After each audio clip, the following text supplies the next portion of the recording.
তখন জাহান্নাম জোরে জ্বলে উঠবে। জাহান্নাম কথা বলতে পারে 1 মিনিট। ফাতাহাজ্জাতিন নার, জাহান্নাম হইচই করে তর্ক লাগিয়ে দিবে আল্লাহর সাথে।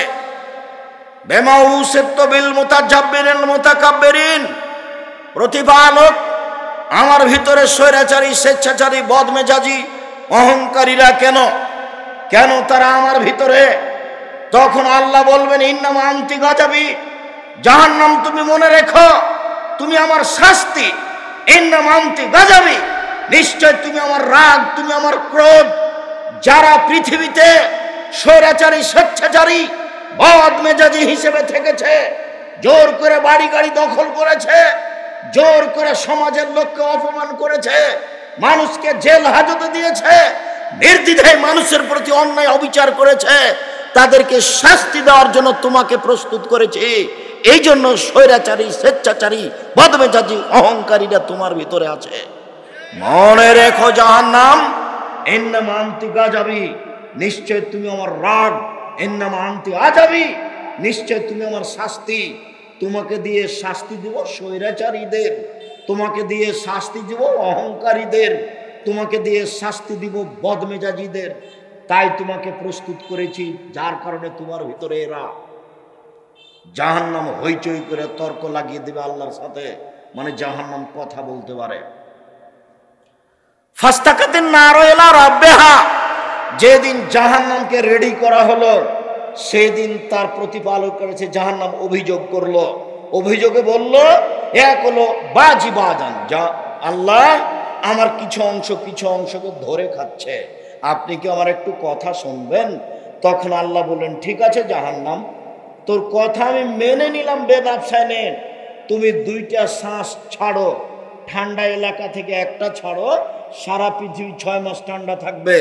গরম এলাকা থেকে একটা ছাড়ো, সারা পৃথিবী 6 মাস গরম থাকবে, তোমার ভিতরে শাস্তি হালকা হবে। জাহান্নাম শোনো, একবার শ্বাস ছাড়ো, পৃথিবী 6 মাস গরম থাকবে।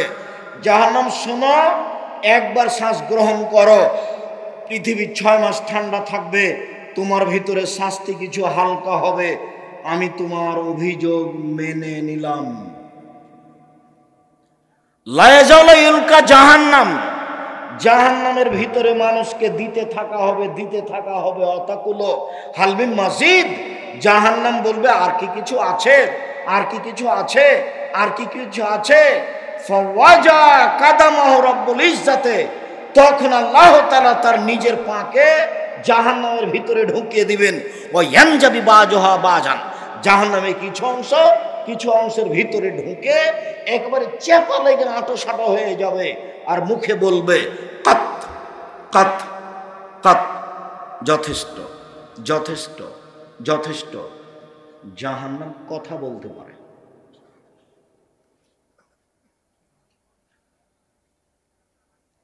জাহান্নামীদেরকে বেঁধে নিয়ে যাওয়া হবে। খুজুহু ফাগুল্লুহু সুমাল জাহিমা সাল্লুহু, এদের ধরো, এদের শিকল বন্দি করো, এদের টেনে হেঁচড়ে মুখের ভরে উল্টে ফেলে দিয়ে টেনে নিয়ে যাও। এটা হলো অবস্থা। বিচার মাঠ থেকে কি পালিয়ে যাবে? পিছন দিকে হাত বাঁধা হবে কেন? অপমান করার জন্য। রংপুর গাইবান্ধা পলাশবাড়ির মুজিবুর বিএসসি বলেছিলেন আমার হাতে হাত করা দেওয়া লাগবে না, আমি নিজেই যাব জেলে। জাতি দেখবে আবার হাতে হাত করা দেওয়া আছে, এটা আমি সহ্য করি না, আমি নিজেই হেঁটে হেঁটে চলে যাব।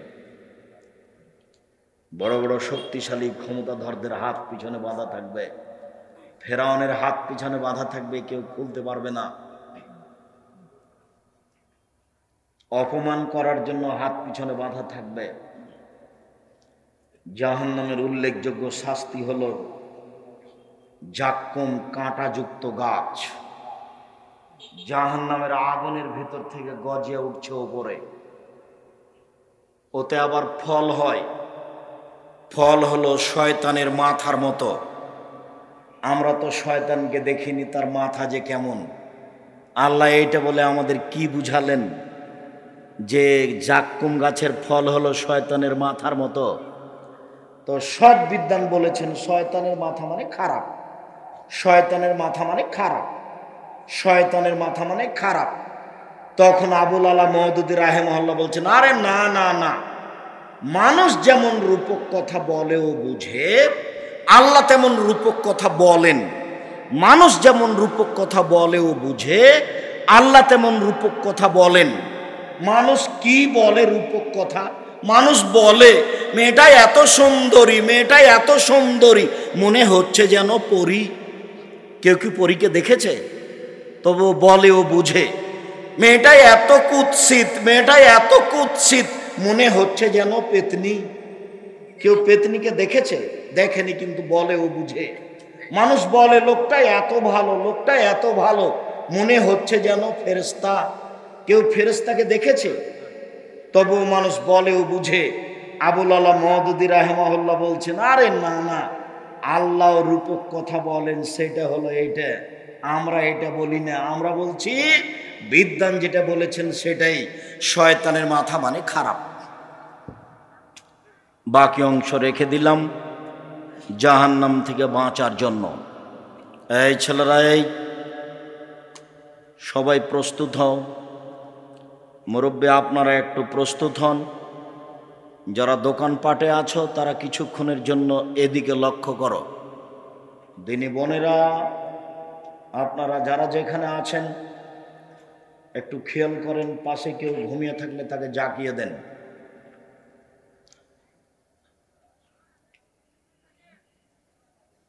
কবর যত কঠিন, কিয়ামত তার চেয়ে অনেক বেশি কঠিন। কিয়ামত যত কঠিন, জাহান্নাম তার চেয়ে অনেক অনেক অনেক বেশি কঠিন।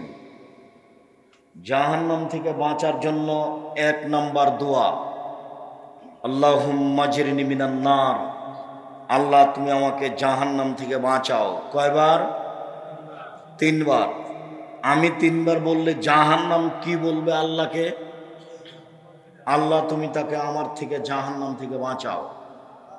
2, সালাম ফিরার পূর্বে বলবেন, রব্বানা আতিনা ফিদ দুনিয়া হাসানাতাও ওয়া ফিল আখিরাতি হাসানাতাও ওয়া কিনা আযাবান নার। আল্লাহ তুমি ইহকালে কল্যাণ দাও, পরকালে কল্যাণ দাও, তুমি আমাদেরকে জাহান্নাম থেকে বাঁচাও। সালাম ফিরার পূর্বে বলবেন 3, আল্লাহুম্মা ইন্নী আউযু বিকা মিন আযাবি জাহান্নাম। হে আল্লাহ, তোমার কাছে আমি জাহান্নাম থেকে বাঁচতে চাই। ওয়া আউযু বিকা মিন আযাবিল কবর। তোমার কাছে আমি কবরের শাস্তি থেকে বাঁচতে চাই। ওয়া আউযু বিকা মিন ফিতনাতিল মাসিহিদ দাজ্জাল। তোমার কাছে আমি দাজ্জালের বিপদ থেকে বাঁচতে চাই। ওয়া আউযু বিকা মিন ফিতনাতিল মাহি ওয়াল মামাত। ইহকালের বিপদ, পরকালের বিপদ থেকে তোমার কাছে বাঁচতে চাই।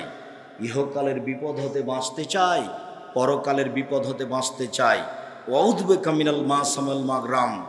বাঁচতে চাই তোমার কাছে বড় পাপ হতে, বাঁচতে চাই তোমার কাছে ঋণ কর্য হতে, বাঁচতে চাই তোমার কাছে বড় পাপ হতে, বাঁচতে চাই তোমার কাছে ঋণ কর্য হতে।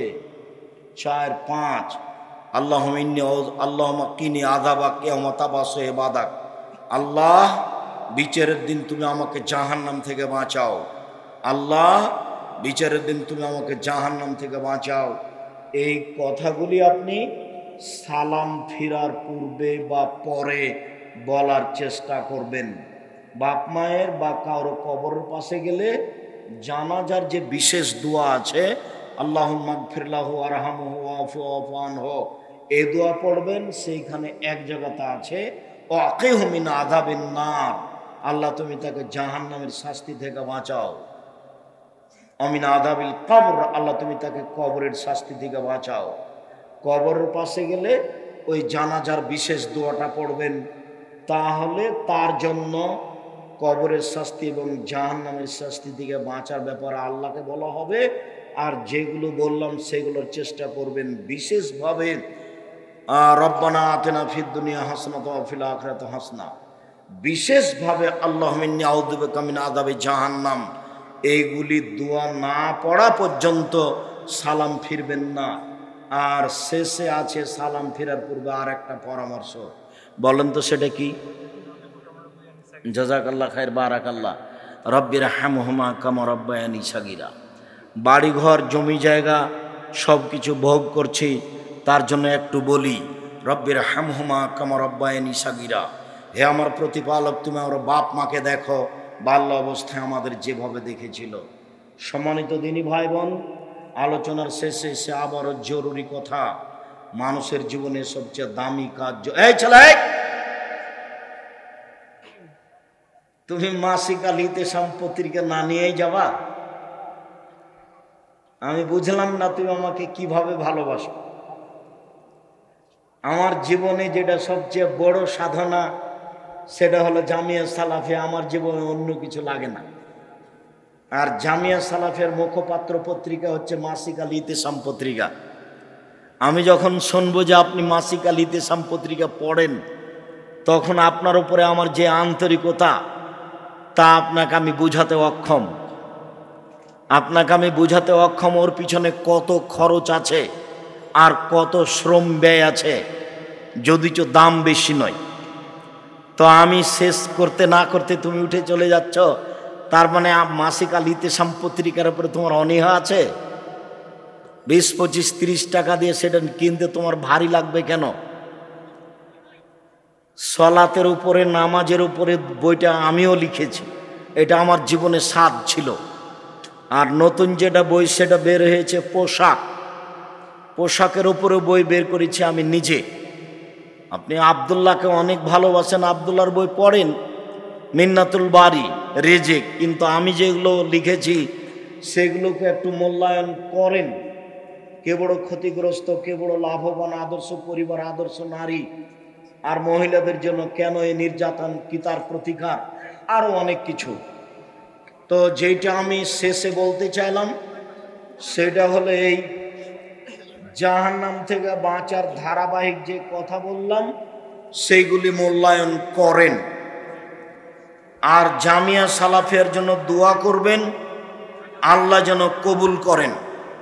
বায়তুল হাম জামে মসজিদের জন্য দোয়া করেন, আল্লাহ যেন কবুল করেন। আমি আপনাদের জন্য দোয়া করি, আল্লাহ যেন আপনাদেরকে হেফাজতে রাখেন, আপনাদের ব্যবসা বাণিজ্য, অর্থ সম্পদে যেন বরকত দান করেন। আর আপনারা সবাই স্টেজ থেকে বইগুলি নিয়ে যাবেন। ও আব্দুল্লাহ রাম্মার ওই কবর